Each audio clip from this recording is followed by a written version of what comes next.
Horatio Hoot and Samuel Bunny by E.A. Peen. Horatio Hoot is an owl, and as you know, owls only come out at night. So when you and I are putting on our pyjamas, Horatio is taking his off. And when you and I are snuggling down to sleep, Horatio is wide awake. Horatio Hoot lives in Chestnut Wood in the trunk of a very old oak tree. It's quite cosy in his little tree trunk house. He has a nice soft bed with lots of blankets to keep him warm, and a large red armchair, and lots and lots and lots of books. Horatio loves books. But there is something that Horatio loves more than his little house, and even more than all his wonderful books. Horatio loves to lay in the early morning sun, his wings by his side and his feet stuck straight up in the air. Oh, how he loves the warmth on his feathers. And there he stays, dozing in the sunlight, listening to all the other woodland creatures scurrying about beneath him. It was just one such morning that Horatio awoke to find the wood in an uproar. Mrs. Rabbit, Frog and Badger were all running about, shouting at each other and tripping over each other's feet. The Squirrel Squad were on high alert and were racing through the trees, their little blue helmets flashing. "Whatever is going on down there?" cried Horatio, peering down from his branch. "It's my poor little Samuel Bunny. He's missing!" cried Mrs. Rabbit. "And," shouted Badger, "that wolf was seen again last night, prowling about, and you know about how he likes to eat little rabbits." Mrs. Rabbit was frantic. "Oh, my poor baby," she kept saying as big tears began to run down her face. Horatio flew down and started to speak, but at first nobody was listening. He fluffed up his feathers and shouted at the top of his voice, "Silence!" Suddenly all the other animals stopped running about and looked up. "Now," he said quietly, "I need to listen." Horatio flew over to the gate, turned his head one way and then the other, and then, as only owls can do, he turned it almost full circle before turning it back the other way again. He said, "This way, I think," and off he flew. Mrs. Rabbit, Frog, Badger, and the Squirrel Squad raced along, following Horatio as he flew high in the sky.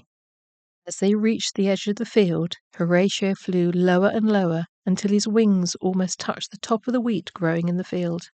He then rose a little higher and suddenly swooped down, disappearing from view. All the animals stopped and waited nervously. "Where did he go?" said Badger. "I can't see him." The animals were all on tiptoe now, but Horatio seems to have just disappeared. They waited and waited, and then, suddenly, Horatio rose up high above the field with something small and fluffy held gently in his claws. "Samuel!" cried Mrs. Rabbit. Horatio flew towards them and settled on the wooden floor, gently placing Samuel on the ground. "Just a bit scared and a bit bruised," he said to Mrs. Rabbit. "Nothing more. I found him stuck in a hole in the middle of the field, poor boy." "Whatever happened?" asked Mrs. Rabbit. "I'm so sorry," sobbed Samuel. "I heard that nasty wolf outside our burrow, and I went out to scare him off. But he just laughed at me and then started to chase me. I ran as fast as I could, and then I fell down a hole and I couldn't get out. I was just trying to protect you." "Oh, Samuel," said Mrs. Rabbit, "I know you are only trying to help, but please promise me that you'll never do anything like that again.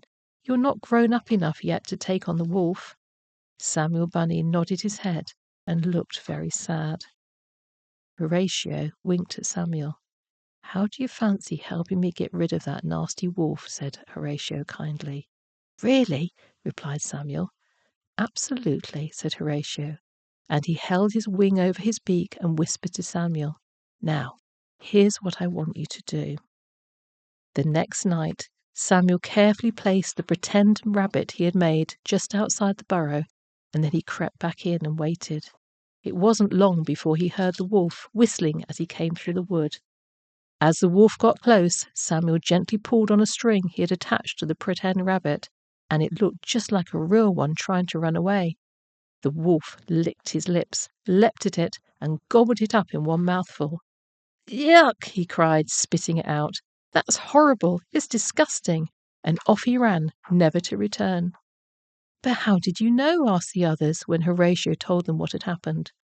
"Well," said Horatio, "I know for a fact that the wolf has never tasted a rabbit before. You see, he's never actually caught one.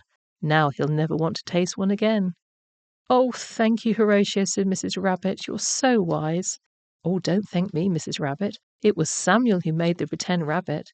Well done, Samuel. You see, you did get rid of the wolf after all." Samuel beamed.